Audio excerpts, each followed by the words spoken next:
It's the 2022 World Cup.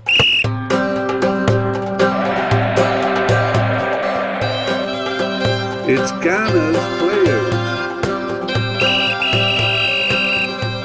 Hello and welcome to the International Soccer Preview by Soccerphiles Canada.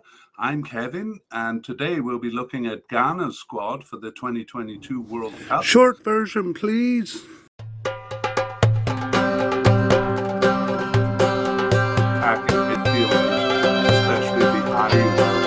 So we'll go through the team a little bit later in review and kind of looking at the starters, but we'll just do a couple of notes here. So I'll go back to some of the issues we talked about at the beginning that emerged from the previous podcast. Hi, cat. My cat is standing beside me meowing. I don't have food for you. Okay, this is off topic. Okay, so the first issue was goalkeeper and whether they've settled on a goalkeeper. And in short, they haven't. They haven't settled on a goalkeeper. I would say it seems to be a bit between Wallacott and Atizigi, but there is a chance that Ofori will come back in. So we'll kind of keep an eye out for that. The second issue that emerged at the beginning was an overload of central midfielders with not many right and left midfielders, especially kind of more defensively minded midfielders. But what we saw was that the central midfielders are starting in those positions.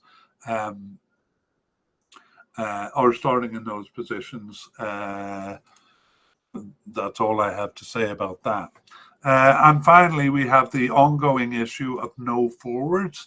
So there were no definite or possible forwards when we did the podcast last time. They seem to have found one now, and the Ayew brothers kind of fill in otherwise. But the mad scramble seems to continue because they're kind of trying out players and trying them and tossing them, So that's why we had so many players at the forward line who were in the seems to be not on the team anymore position. Okay, now we take a quick look at their club affiliations. So they're quite solid as far as this goes. Almost all of their players play in Europe, and a couple with some big clubs like Baba Rahman for Chelsea and Isaku Fatua for Sporting Lisbon, and then respectable clubs. Jordan Ayew is a noticeable player for Crystal Palace almost every week. We have a couple of players playing for Columbus Crew, which is one of the top teams in the USA, and Richard Ofori is with Orlando Pirates, one of the top teams in South Africa. Otherwise, most of the teams are kind of, I would say, secondary or smaller teams. Sorry, I forgot to mention Thomas Partey at Arsenal. Kind of the big clubs, but then most of the others are at respectable but smaller clubs like Genk in Belgium, Bristol City in England, Strasbourg in France, like that. Celta de Vigo is a pretty decent club. Club Bruges in Belgium, this is the type of club they're with. Andre Ayew is the only one kind of playing outside of Europe in Al Sadd. And no, we saw that Mubarak Wakaso was playing for Shenzhen in China. Okay, so I would say probably Morocco and Senegal have more bigger club affiliations. But I would say that this is a bit better than Cameroon and Tunisia. Of course, that's very subjective and it's a bit elitist too. So I'm always a bit reluctant when I get to this part. I really don't know. I really don't like the idea that, if you play for a European club, then you're a better player than someone who's playing for a good club in Africa or Asia. But I just throw it out there, and you can form your own opinion. Now, I've worked on a couple of stats. I'm kind of happy about this.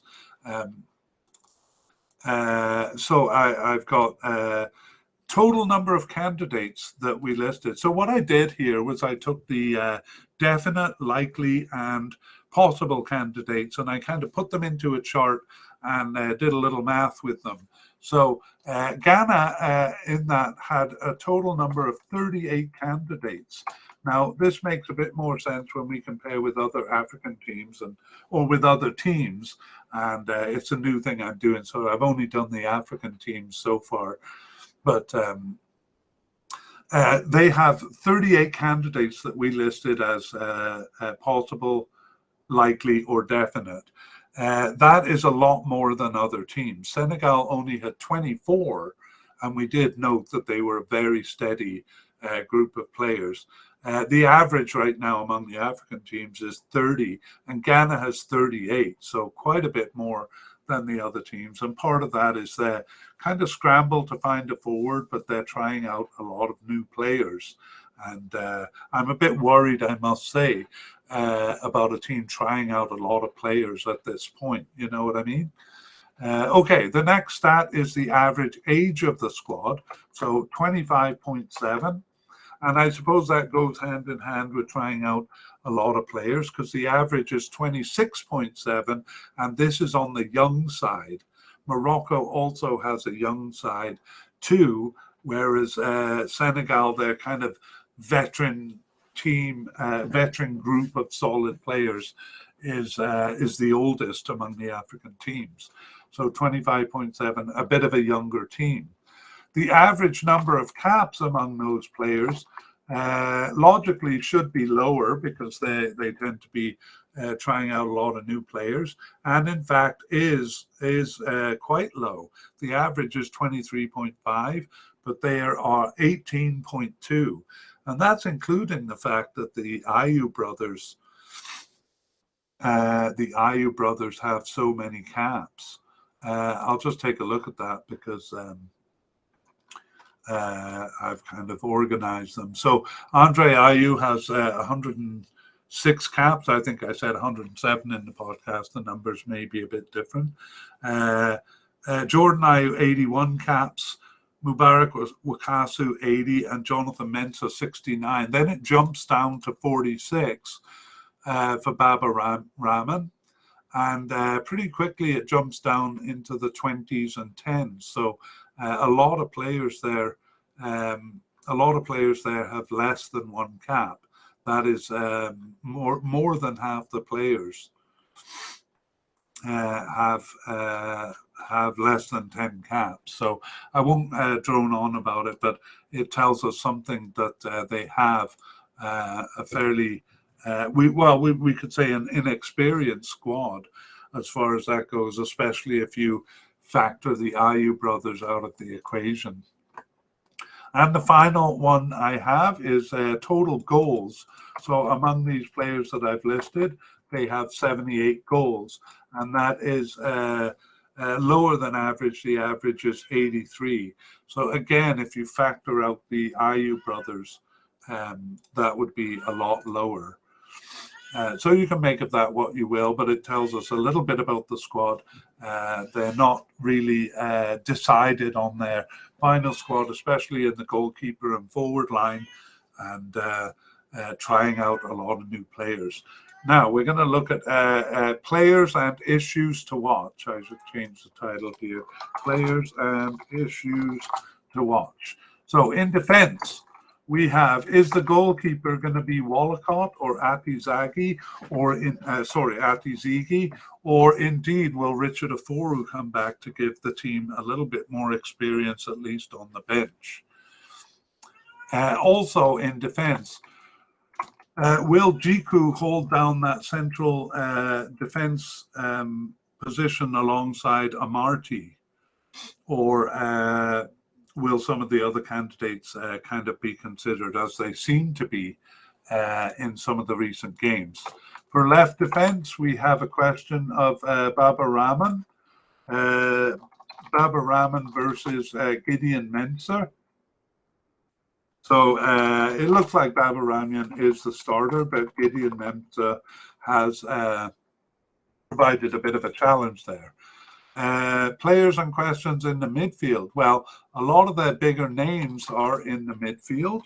So we have two of their biggest names, Thomas Partey, Mohamed Kudu. We also have Mubarak Wakasu. So some of their bigger names are kind of in the central midfielders. So keep an eye on those players when you're watching the Cup. And on the attack, of course, we have the Ayew brothers, who, because they don't seem to have found anyone beyond Felix Afina Gian, it'll probably be the Ayew brothers in the attack. And finally, in the attack, a player to keep an eye on is Felix Afina Gian. Now, I just want to share this little graphic here, and this is the percentage of goals, of these players. So Andre Ayew scores in 21.7% of his games, and Jordan Ayew is a little bit higher at 23.5%. Felix Afina Gian is at 20%, but that's just one goal in 5 games, so really hasn't played enough games to tell. But some surprise big scorers are from the central midfielders. So we noted it during the podcast. Mubarak Wakaso has 13 goals in 70 games, so is at almost 19% there. Mohamed Kudus has 5 goals in 15 games, so really needs a few more games to check, but that's 26.7%. And the player with the highest percent of scoring, to my surprise, is, I'll give you a few moments to guess. No, not the Ayew brothers. No, not the new forward they got. No, not someone who's now off the team like Gian Asamoah. It is Thomas Partey, the central midfielder, with 13 goals in 40 games, for the only player who's above 30%. So that means he scores 1 in 3 games, 32.5%. I was very surprised by that. And actually 32.5% is a pretty good ratio, even for a forward. So just a little bit of fun there.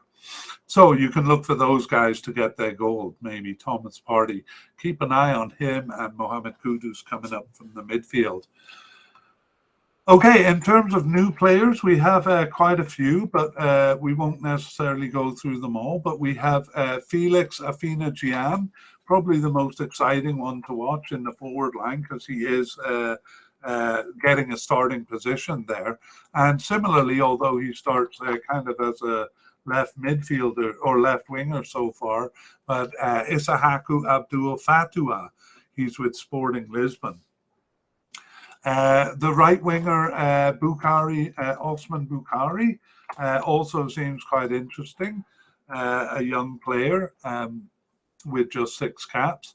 And then we have a couple of players in defence. Alidou Seydou, he's listed as a central defender, but one of his 2 starts was on the right wing, so maybe challenging Yiadom for that position. And yeah, we'll leave it at that. I'll maybe Benjamin Tete was one of the forwards that they tried out, who seems to have kind of clung on a little bit. At least he started the last of their 6 games after the African Cup, and he may, I mean, given the lack of forwards they might have to choose players that they're not particularly sold on. Okay, and the last thing we'll look at is any injuries, and we only have one actually to a player who's not really established on the squad, but Montari Kamaheni. So it looked like he was making his way onto the squad. Then he got a cruciate ligament injury. So we might never know, actually, because that injury may continue until the Cup. Notable absences, finally, Richard O'Forey, and maybe not absent, there's still a chance he'll be there, but that's the most experienced goalkeeper available to them. We were surprised they didn't choose him for the Cup. The ever-absent Jeffrey Schlupp, who has a good club affiliation with Crystal Palace in England. That's actually the same team as Jordan Ayew, so both of them played there. Has had good club affiliations, but somehow has never been able to make it onto the national team. But I wouldn't be surprised if they suddenly brought him up. And then we say goodbye to a number of players. Gian Asamoah, definitely retired. Christian Atsu, an outside chance of him coming back into the team because he's only 29. And Kwadwo Asamoah, 74 caps, but 36 years old, 34 years old, and does seem to be at the end of his career. So it's probably a farewell to them. Okay, well, we're going to finish by just going through the starting lineup here. So I'll kind of copy what we had for the squad for those watching YouTube into the bottom here. And for those who are actually just joining us for this party, just want a quick overview. This is it. Okay, so for goalkeepers, for manager, we have Milovan Rajovic out, fired after they failed to pass the group stage of the 2021 African Cup in January 2022. And we have Otto Addo coming in, an ex-player for the club who has been kind of part of the administration for a little while and moved up from interim manager to manager. As far as goalkeepers go, we have a definite candidate in Lawrence Atiziki, but definite to make the squad, but I'm not so sure definite to be the starter. Jojo Wallacott is also a candidate, and he was the starter in 2021, but may have lost that position. And possible candidates, Richard O'Forey and Abdul Nuruddin. Richard O'Forey was the starter in 2019 and has the most experience. I wouldn't be surprised if they call him back, but he doesn't seem to be in favor, in their views right now. Central defense, we have Daniel Amarty as a definite starter, and it looks like Alexander Jiku is the starter alongside of him, but he hasn't played recent games, which made me put him down to likely. If he's not the starter, it'll be probably among Jonathan Mensah, Alidou Seydou, Joseph Adu, or Abdul Mumin. As far as left backs go, we think Baba Rahman is going to be the starter, although he has been challenged a little bit for the role by Gideon Mensah. Nevertheless, both of them will probably be there for the Cup. And there is a chance for Dennis Nkrumah Corsa to also be selected. For right backs, Andy Yiadom and Dennis O'Doy are likely candidates to be there, but Andy Yiadom hasn't nailed down the starting position. And in fact, central defender Alidou Seydou actually moved over for one of the recent games. So they don't seem particularly sold on him. For possible candidates in the defensive midfield is Elisha Owusu, but if he makes the team, he'll probably be on the bench. However, central midfielders will probably be not only selected, but likely to start as well. So Thomas Partey and Mohamed Kudus we consider definite, and Idrisu Baba and Edmund Addo. I'd say definitely Idrisu Baba. I'll put him as a starter, and Edmund Addo as a substitute will probably be there. The status of Mubarak Wakasu is a bit up in the air because I haven't figured out why he hasn't been playing games recently, but he is a veteran, and I wouldn't be surprised if he makes the squad. In the left midfield, well, we saw that they're pretty short of left midfielders and right midfielders, so we only have one possible candidate in Christopher Antwi Adjei, but I'm not ready to say that he has a good chance of making the squad. We'll see in upcoming games. On the left wing, a likely candidate is Kamaldeen Sulemana. So I'm going to put him as a substitute rather than as a starter. We also have a couple of possible candidates there. So I wouldn't be surprised if one of them make it anyway, among Joseph Paintsel, Yoya Boa, and Daniel Afriye. Right wingers, though, we only have one possible candidate in Osman Bukhari. So not ready to commit to say he's going to make it to the squad. Now, looking at the attacking line, the attacking midfielders are filling in as forwards as they desperately scramble to find more of them. But for the time being, Andre Ayew and Jordan Ayew are often filling in the forward role, and Isahaku Abdul Fatua seems a regular on the field, usually playing on the left side. So we consider all three of those definite candidates and starters. A likely candidate is Daniel Kofi Kiera, so we would put him as probably as a substitute, although I wouldn't be surprised to see him on the field. And then among the forwards, they have a lack of forwards. So Felix Afena-Gyan seems to be the only one they seem to have settled on, and he started some recent games but wasn't in the African Cup. But we have a couple of possible candidates, but I got to say, not strong possibilities. And they seem to try players out and toss them aside as they madly scramble to find a few players for this position. Okay, well, that brings us to the end of the podcast. So this has been a look at Ghana's 2022 players. And keep in mind, we'll be doing an update as new information comes out. That'll probably be in November, early to mid-November. That's when we expect the teams to publish their squad lists, and we'll probably wait until the final team is decided upon for that. So we are Soccerphiles Canada. That's Soccerphiles with a PH in the middle and an S at the end. And you can check out our website at soccerphiles.captivate.fm, or if you want to email us, it's soccerphiles@gmail.com. And you can keep an eye on the show notes and the website. And we have done 9 previous series before that. So if you want to dig into the history of the teams a little bit, you can go to our website for that. Okay, thank you very much. And I hope to see you next time. Bye-bye.